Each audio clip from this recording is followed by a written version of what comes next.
Okay. I'm here at the moment in the area that I call the North Wood, which is part of the larger complex of Sspopiikimi, the Turtle Waters, which is my main phenology study site. Has been for about 7 years now. Right now we're in the moon Sspopiikimi, right in the middle of the moon. In fact, tonight I believe is the full moon. Sspopiikimi is the deer moon, which means this is when the deer are in their rut. But it's also the last summer moon. We're going to be heading into winter very shortly here. You can maybe see the trees around me. The leaves are still pretty green. There's just small little yellow patches, but there's not a lot of indication, unless you really look closely, that we're right near to winter. There's still a lot of green grass, still a lot of green leaves, still a lot of insects out, dragonflies, all kinds of things. A lot of the birds are still here that are going to be migrating, and yet we're just at the cusp of the seasonal change. Yesterday we got our first real drop in temperature, and all day long it was storming and raining. Just a little bit closer to the mountains it was actually snowing, and so today even the temperature is not that high. It's about maybe 12 or 13 degrees. I thought this is a good chance to get out here and now see how the animals are responding, if at all, to that temperature change, and look at how things are going to shift in the next couple of weeks or so. I'm rucking about a 60-pound camera pack so that I can take some good video and photographs for the online courses of gun phenology and traditional foods and nutrition. As we take a tour around here, I'm going to be showing you what I see phenologically going on, and also looking at some of the foods that are available this time of year. I decided to go barefoot today, even though it's very, very muddy out here. Actually, it makes it nice to go barefoot in the mud because you get kind of a layer, a sole of mud on the bottom of your feet as a kind of a protective layer. But in any case, I thought I'd go barefoot. I enjoy being barefoot, and it'll slow me down so that we'll see a lot more. You can hear behind me the sounds of Highway 3. We're not that far off the grid at all. This is just a little park at the edge of the urban area, and this little park, it just happens to be less frequently used than the one that's right across the river, you know, that I could be to in 10 minutes swimming. So I don't plan to encounter too many people today, but I'm going to take a walk around and I'm going to give you a little tour.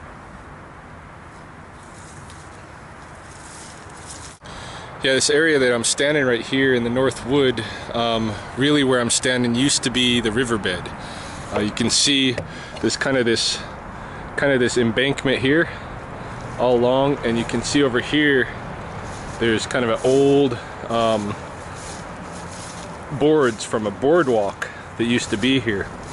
So the river, which is out this way, used to spill through here right where we're standing, and that's what created the oxbow on the other side of this man-made levee over here. That is Sspopiikimi, that is the Turtle Waters, that is the pond where I study. So this place has been shaped by nature and human beings combined. Not that we're not part of nature, but it's an interesting mixture. It leaves this forest down here in a peculiar position, because on the other side, in the forest main, you get a whole lot of different plants that grow that don't grow on this side. Here you see at ground level is pretty barren. You get some grass, maybe a few little spindly willows, and for the rest of the part it's all poplar cottonwood trees. The reason that it's really so barren in here is because, of course, we still have the floods, and the floods fill the bottom of this area almost every year with new silt and such like that. So the plants don't really get a chance to crop up here. And So you just have the very minimum ground level vegetation. Still get a lot of birds that nest in here, the smaller birds, the warblers and such, and flycatchers, robins, catbirds. Anyway, I'm gonna go down this way and check out there. Over the winter, somebody put some bat houses down this way, and I've always wondered whether or not the bats finally started to occupy that place. So I'm gonna go check it out.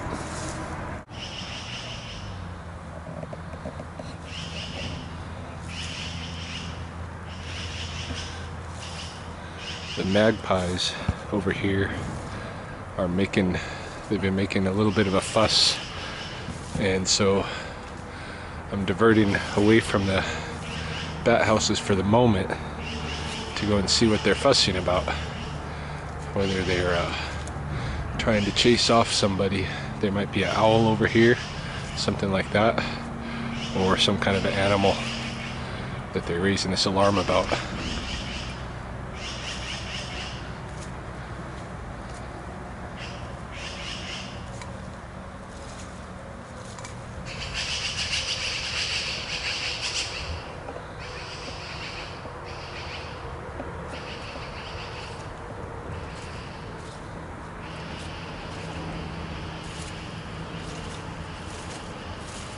And it just moved. I don't know if they followed it over somewhere or what's going on.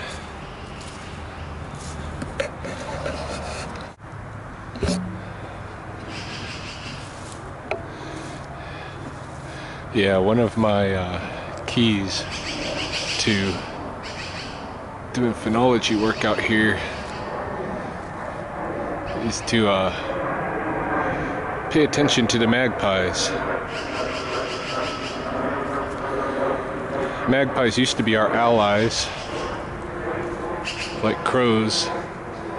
They used to let us know where there's food and danger, and of course in this case I think what they're doing is there's got to be some kind of bird over here, probably a little merlin or something like that they're chasing around and just kind of hounding him to get him out of the area. They don't want him around because whoever it is probably a bird eater.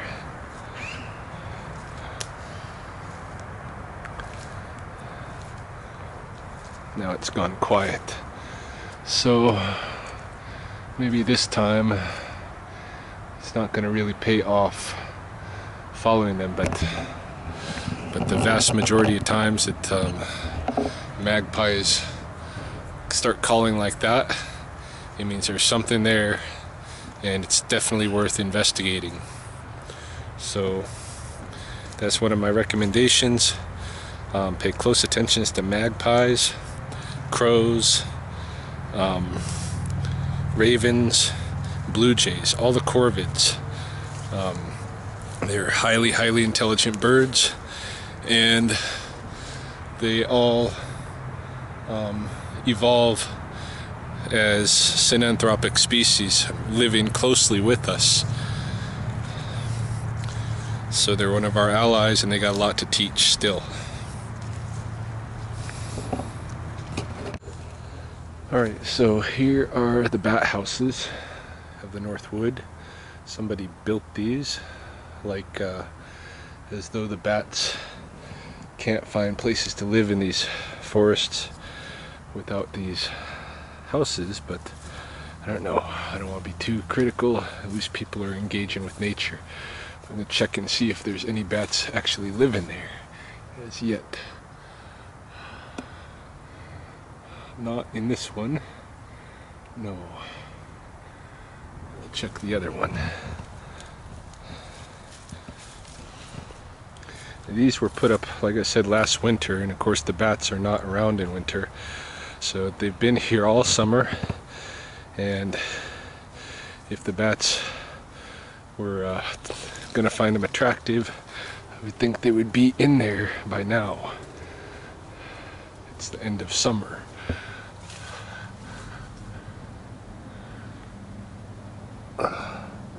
No. Nobody in there. So yeah, somebody went through a lot of trouble to put up bat houses that haven't attracted bats in an entire season.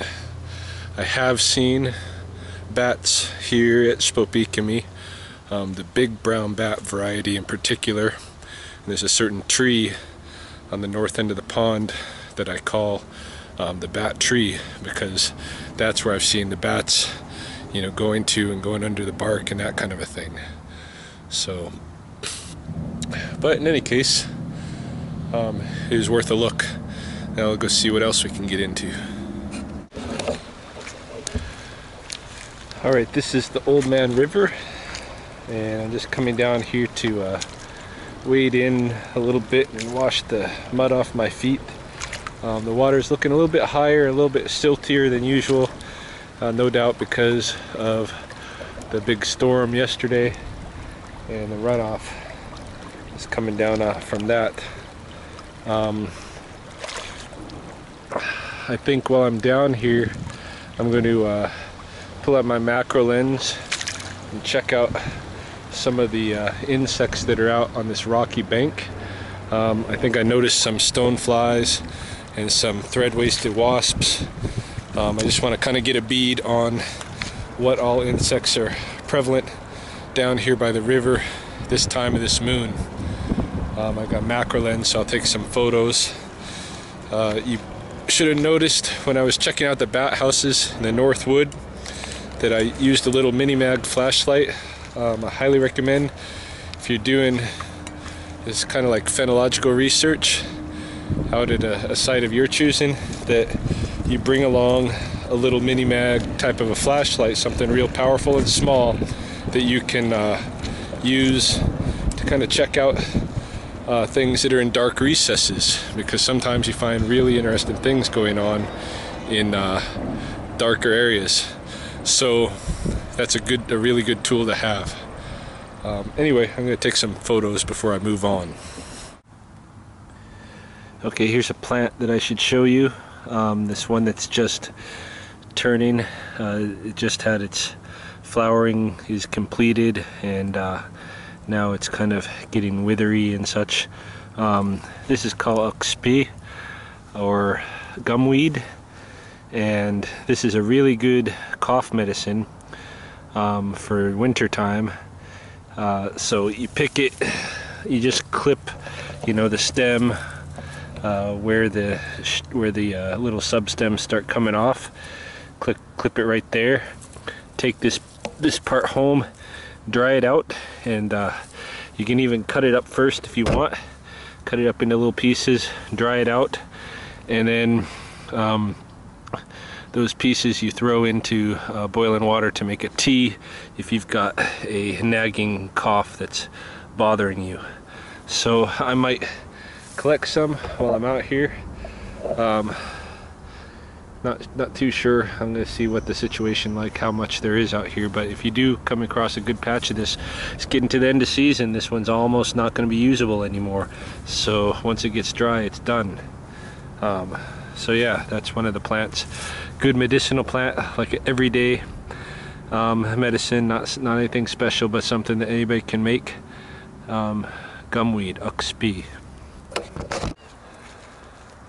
This red shale trail area is what I call the levee, and it's basically a rise of earth, man-made, to separate Sspopiikimi, the pond, from the Old Man River. And the river still feeds the pond on the south end through a underground spring, but for all other intents and purposes, they're separated. I hear a catbird down here calling now and then. This red shale, by the way, comes from, it's not actually shale, it comes from the coulee edge. Let's see if I can see a good part of it over here. Basically, there's old coal mines along the coulee slopes and rims, and some of that old coal, the slag and stuff has been burning underground for years and years, and it creates this red color rock, and so the city brings it out here and uses it as the stone for the trail. There, over there, the far end, you can see maybe, depending on how well this turns out on this camera, but there is in that coulee, you can see there's filler up there. That's the old slag from the coal. That's the red stuff. Anyway, so that's another, you know, aspect, feature of this place. Here we got some hairy golden asters. What I've been noticing is that for the most part, as I walk around here, most of the flowers that I was seeing in my last visit, maybe a couple of weeks ago, are played out. So like most of the hairy golden asters are played out. Just a few that here and there that are still in flower. Most of the tufted white prairie asters are played out. Most of the, well, all of the gumweed that I was just showing you is all played out. Even pretty much all the alfalfa is played out. I'm gonna drop down here now into the forest main, and we'll see whether the showy aster, which is another one that was flowering during my last visit, whether it's gone or not.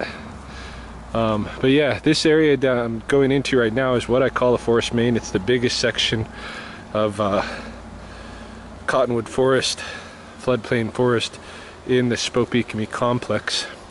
Here's some more of that gumweed. This is a good, nice, good big plant. Right here you got a lot of cough medicine there. I haven't picked any yet. I'm probably gonna pick some before I leave though. But I want to make sure I can get around and see what else is going on before I take time out to stop and pick cough medicine. Although I am missing the opportunities. I missed it while it was in flower. Well, I got a little bit, but not nearly enough. And right now it's at the end of its rope. So if we don't get some soon, I will have no natural cough medicine for winter, besides a little bit of the mountain sweet Sicily licorice root. Anyway, coming along here, we should be seeing showy asters down here in the understory, but I'm not seeing any, which makes me think, oh, okay, here we go. Here we go. There's one right there. You can see just barely even still in flower. Here it's played out. Here it's all played out. This plant is all played out. So yeah, this is just exactly what I thought. The showy aster is also, for the most part, for all intents and purposes, it's all played out, which means basically flower season is over. Those are the last flowering plants of the year, and so, you know, even though everything still looks green and lush and everything, here's some showy aster right there that's still in, barely, but these are the last flowers. So, you know, when those are when these are gone, we're gonna be pretty close into winter. Here's a plant that I have people study for this moon in the phenology, and it's a good food plant as well. Might as well talk about it while we're right here. This is bullberry mixinitseem, and I'm just gonna pick a couple of these and eat them. They're really tart right now. Whew. They're really a winter berry for harvest. Wouldn't harvest them right now. Wait till we get a good frost, like a really nice cold frost, and at that point then you can come out here, lay down a tarp on the ground under it, or if you have partners, they can hold that tarp underneath the branch, and you just tap the branch with a little stick, and all the berries that are ripe and ready will fall off, and you can eat them. And they're, at that point, they're sweet and they're good. They're not like tart like they are now. Still like to, you know, graze and munch even on these tart berries, but really I will harvest a lot of those when it's time. The one good thing about the bullberries is you can actually get a hell of a lot of berries in a very short time because of the way that they fall off of the tree. Now that practice is attributed back to a Sspopiikimi story, where Sspopiikimi was at the edge of a water. He's kind of bent over looking in the water, and he could see these berries, and he was going for them, and then, you know, he just kept hitting water, and then realized that the berries were behind him. Then he got mad at the tree, started beating it up with a stick. Now people go out, and after hearing that Sspopiikimi story, they go out with big clubs and beat on the bullberry bushes. That's not really what it's about. That's not the way to actually do the best harvest of them. You just need a small little stick, and it just needs to be a light rap tapping on there, and the berries will fall if they're ready. If they're not ready, then just leave them till they get ready. Let them get a little more cold exposure. But you can get, you know, buckets and buckets of berries in a day of picking with a couple of friends. So that's a good food. You know, I'm hearing some bird activity over here. I just seen a flicker. I'm hearing a magpie, and I'm hearing something else. So I'm gonna go around and see what I can find for the birds. Oh, there's a downy woodpecker now. Too bad this camera doesn't have a zoom. In doing phenology studies, sometimes you want to walk around your site. Other times it's better to just sit still. This is one of the places where I sit still in the forest main. This is a place that Mahoney and I call the cathedral, and it's just a nice open space in the forest with trees that have grown so they're arcing over top, and it creates kind of this dome.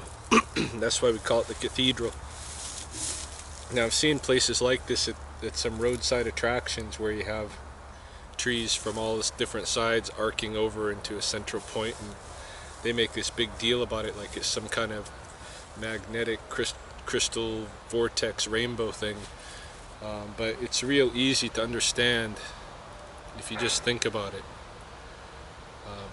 The trees are looking for sunlight, and if you have an open area surrounded by trees, the trees at the edge of that area are gonna move inward, grow inward to take advantage of get as much sunlight as they can, and so that's why you get the phenomenon. And to me, the sunlight is always going to be far more magical than any crystal vortex rainbow leprechaun thing. So I like to sit here because it's a good, you know, it's a nice open spot. There's a log I can sit on, and a lot of times if you're sitting here and just sitting and being still and quiet, then some of the birds will come visit. Just a few minutes ago there was a magpie you hear in the background. Saw a flicker moving in the trees right behind me, and it's just a good place to sit still if you can sit still for a little bit. I think a good amount of time to sit still is about 20 minutes to a half hour, and then if there's any animals around that wanted to be in this space that fled when you first came, they're probably going to come back in that time. So yeah, so this is it, the cathedral.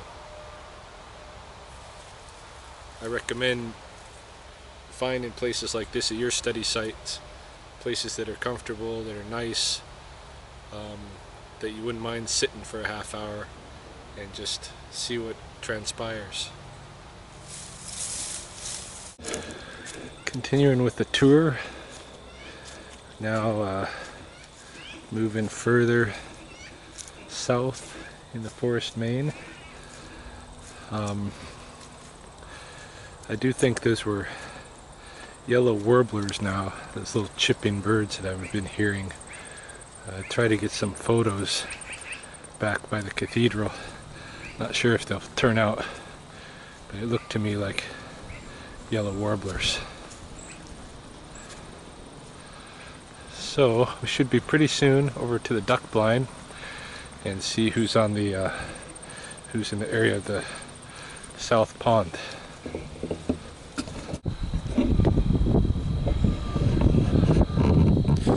Alright, I'm standing in the duck blind, south pond, looking out over the top of it, and I can tell you what's interesting here is that the water is much higher than it usually is this time of year in the pond. Usually when you get to this point, I got like mud flats out here and lots of like lesser yellow legs and sometimes some rusty blackbirds and stuff. But yeah, it's much higher. There's some ducks out here, some mallards it looks like. They're all just sleeping on the island, sleeping away, enjoying themselves. So it's maybe not much to report, but that's what I'm reporting is higher water volumes than usual in the pond this time of year. And I can hear some little waxwings somewhere nearby. Haven't spotted them yet, but if I spot them I can see whether or not they are winter waxwings or bohemians, or are they our summer waxwings, the cedars.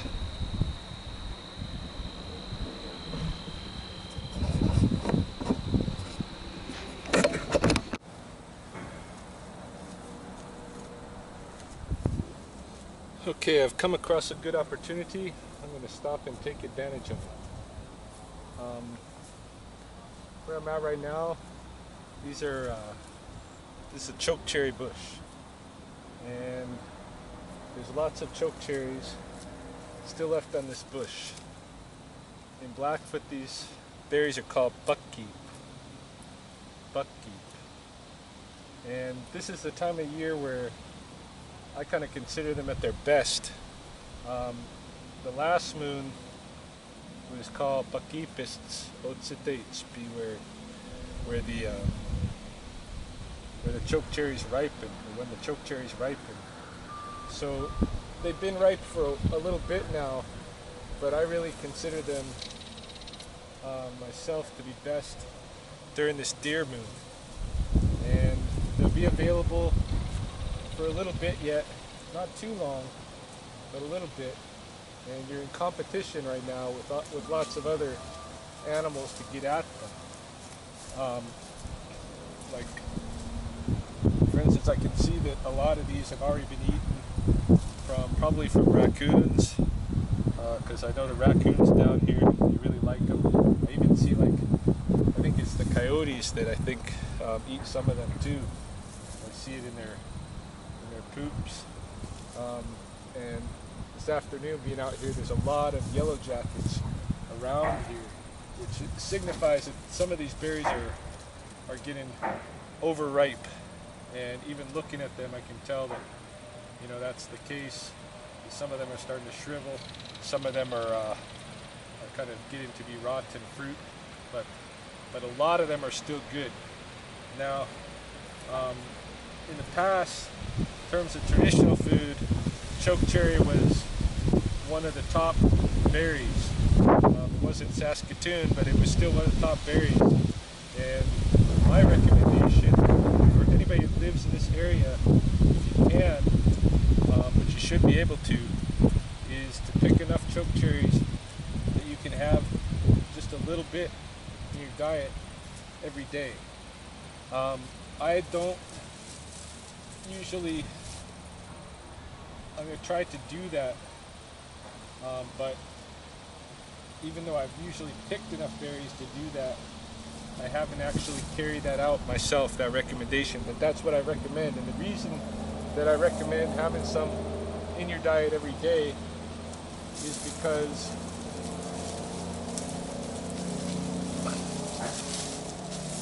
you know, like the other cherry plants, you know, the leaves and the bark of the choke cherry have a fair degree of cyanic acid in it.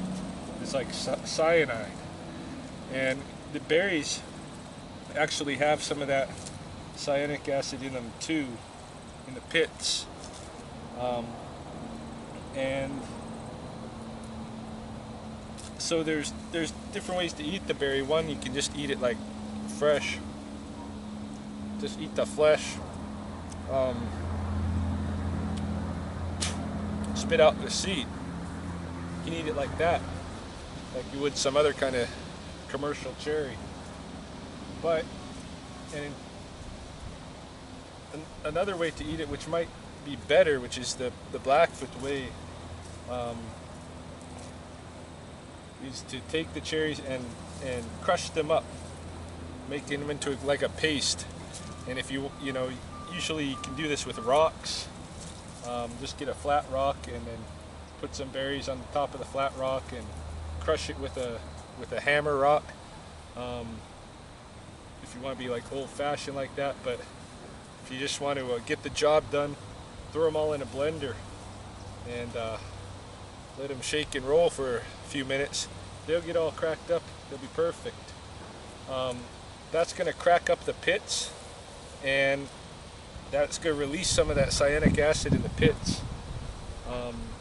Most of that's going to dissipate, but just a low level of it's going to remain in there. And that low level of that cyanic acid, my understanding is that's really good for your body, because a little bit of cyanide, if you have it regularly in your diet, it can possibly stave off the development of cancer cells, this kind of a thing, mutated cells. It's just like having a small level chemotherapy going on with you all the time. Not enough to make you sick at all like that, but more for the benefit of making sure you don't get sick by cancer cells developing and that kind of a thing. Now, that's just my understanding. I don't know if it's actually the case or not, but the elders say that in the past, you know, people didn't have cancers, and maybe that's part of the reason why.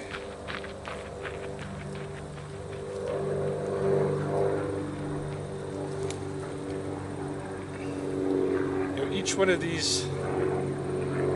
Oh, by the way, once you crush them up like that, if you want to store them, you just make that crushed material up into patties, dry that up in the sun, and just out in the open air. It'll dry up, and once it's dry, that patty's dry, like a hamburger patty sized patty. Once that's dry, it's good to store for years. When you want to use it, you just rehydrate it, and it's ready to go.